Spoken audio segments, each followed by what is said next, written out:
नमस्कार। आज हम बात करेंगे रणनीतिक स्मार्ट लर्निंग की। मतलब समझदारी से सीखने की कला पर थोड़ी गहराई से चर्चा करेंगे। हमारे पास इस पर कुछ इंटरेस्टिंग सोर्सेज हैं। एक सवाल जो अक्सर उठता है वो ये कि कॉलेज डिग्री और सारे रूल्स फॉलो करने के बाद भी क्यों कई लोगों को लगता है कि भाई सफलता तो बस पहुंच से बाहर है। क्या ये स्मार्ट होना किस्मत की बात है या इसे सीखा जा सकता है? बिल्कुल। और ये जो स्रोत हमारे पास है वो इसी आम धारणा को चैलेंज करते हैं कि बस ट्रेडिशनल एजुकेशन से ही सक्सेस मिलेगी। हाँ। इनके हिसाब से स्मार्ट होने का मतलब सिर्फ अच्छे ग्रेड्स लाना नहीं है। अच्छा। तो फिर क्या है? मतलब ऐसे चुनाव करना जो आपको निराशा की बजाय थोड़ी फ्रीडम दें, आज़ादी दें। ये तो काफी दिलचस्प बात है। जी। तो क्या मतलब इंटेलिजेंस को एक मसल की तरह ट्रेन किया जा सकता है, जैसे हम जिम में करते हैं? हाँ, आप कह सकते हैं। इन सोर्सेज का मुख्य पॉइंट यही है। ये कोई ऐसी चीज़ नहीं है कि बस आप लेकर पैदा हुए। इसे ट्रेनिंग और लगातार कोशिश से हासिल किया जा सकता है। तो फिर इन सोर्सेज के हिसाब से स्मार्ट होने का असली मतलब क्या हुआ? कैसे डिफाइन करते हैं ये लोग? देखिए, यहाँ स्मार्ट होने को कुछ इस तरह से बताया गया है। पहला, ऐसे स्किल सीखना जिनकी वैल्यू हो, जो इकोनॉमिकली फायदेमंद हो। Practical skills. हाँ। दूसरा, प्रॉब्लम्स को दूसरों से ज्यादा तेजी से और असरदार तरीके से सुलझाना। तीसरा, अपने आइडियाज को इतने पावरफुल तरीके से कम्युनिकेट करना कि लोग उन्हें याद रखें। ओके। और चौथा, ये सब करते हुए बिना शो ऑफ किए एक एक्सपर्ट की तरह लगना। अच्छा, मतलब सिर्फ ज्ञान इकट्ठा करना काफी नहीं है, उसे सही तरीके से इस्तेमाल करना और प्रेजेंट करना भी जरूरी है। बिल्कुल। और यहीं पर एक और जरूरी बात आती है, वो ये कि सब कुछ जानने वाला बनने से बेहतर है सब कुछ सीखने वाला बनना। Know it all versus learn it all. हाँ, सुना है ये। एग्जैक्टली। मतलब नॉलेज को सिर्फ फैक्ट्स की तरह मत बताओ, उसे बातचीत में एक रिलेटेबल तरीके से शामिल करो। जैसे वो चिंपांजी वाला उदाहरण था सोर्स में, हाँ, बताइए। कि अगर कोई कहे अरे इंसान तो चिंपांजी से इवॉल्व हुए हैं, हाँ। तो उसे सीधे टोकने के बजाय आप कह सकते हैं, हाँ ये बड़ा इंटरेस्टिंग टॉपिक है, वैसे मैंने कहीं पढ़ा था शायद सेपियंस किताब में कि हम चिंपांजी से नहीं बल्कि हम दोनों एक कॉमन पूर्वज से इवॉल्व हुए हैं। अजीब है ना? हाँ, ये तरीका ज्यादा बेटर लगता है। मतलब आप करेक्ट भी कर रहे हैं और बातचीत भी खराब नहीं हो रही। बिल्कुल। लेकिन एक सवाल है, क्या इससे ज्ञान बहुत सुपरफिशियल, मतलब ऊपरी ऊपरी नहीं रह जाएगा अगर हम हर चीज थोड़ी थोड़ी ही सीखें? वो कहावत है ना, jack of all trades master of none. ये वैलिड पॉइंट है।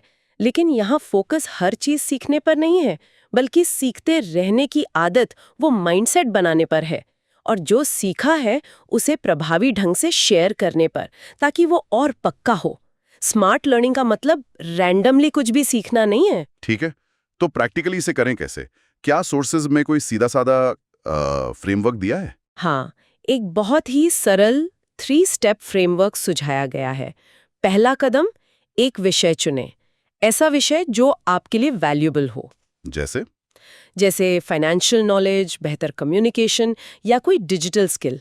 ध्यान रहे, अनेक नहीं, सिर्फ एक। ओके, सिर्फ एक विषय। ठीक है, फिर दूसरा कदम? दूसरा कदम, उस विषय के लिए एक अच्छा रिसोर्स चुनें, बस एक।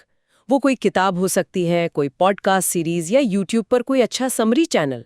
अच्छा, मतलब महंगी कोर्सेज वगैरह जरूरी नहीं? बिल्कुल जरूरी नहीं।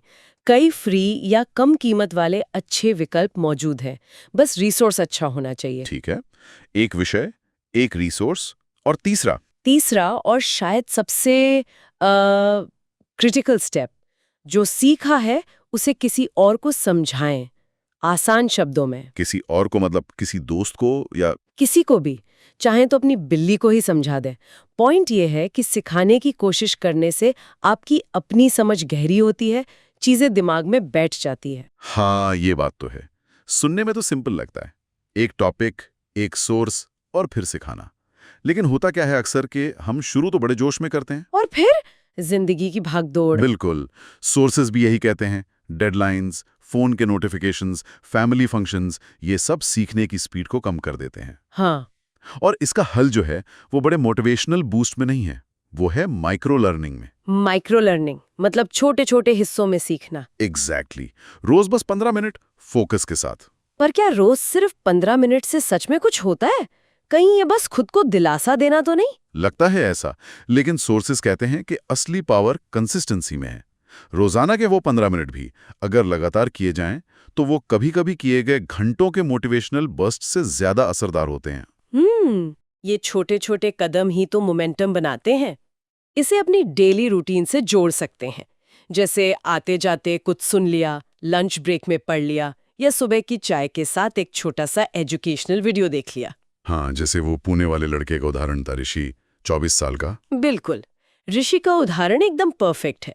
उसने सिर्फ एक किताब पढ़ी, रॉबर्ट कियोसाकी की रिच डैड पुअर डैड, और उससे पैसे को देखने का उसका पूरा नजरिया ही बदल गया। अच्छा, क्या बदला? उसने समझा कि सिर्फ सैलरी पर निर्भर रहना काफी नहीं है, एसेट्स बनाने पड़ते हैं। और इसी समझ से उसने एक साइड हसल शुरू किया, जिससे वो अपनी सैलरी से भी ज्यादा कमाने लगा। मतलब उसने रैंडम सीखना छोड़कर स्ट्रैटेजिकली सीखा। वाह, तो मतलब निचोड़ ये है कि सफलता किस्मत की बात नहीं है, इसे कमाना पड़ता है, और कमाते हैं वो लोग जो सीखते रहते हैं। एकदम। स्मार्ट लर्निंग सिर्फ जानकारी जमा करना नहीं है, उसे अप्लाई करना है, लगातार इम्प्रूव करना है। और ये सब बड़े-बड़े बदलावों से नहीं होता। नहीं, बिल्कुल नहीं। ये छोटे रोजाना के लगातार प्रयासों से होता है। एक किताब, एक पॉडकास्ट, एक बातचीत, एक बार में एक छोटा कदम। यही छोटे कदम मिलकर बड़ा फर्क लाते हैं। तो चलिए श्रोताओं के लिए एक विचार छोड़ जाते हैं। अगर कोई आज सीखना शुरू नहीं करता है, तो शायद 6 महीने बाद वो सोचेगा, काश उस दिन शुरू कर दिया होता। वो पहला छोटा सा कदम क्या हो सकता है, जिसे कोई अपनी सीखने की यात्रा में आज ही उठा सकता है?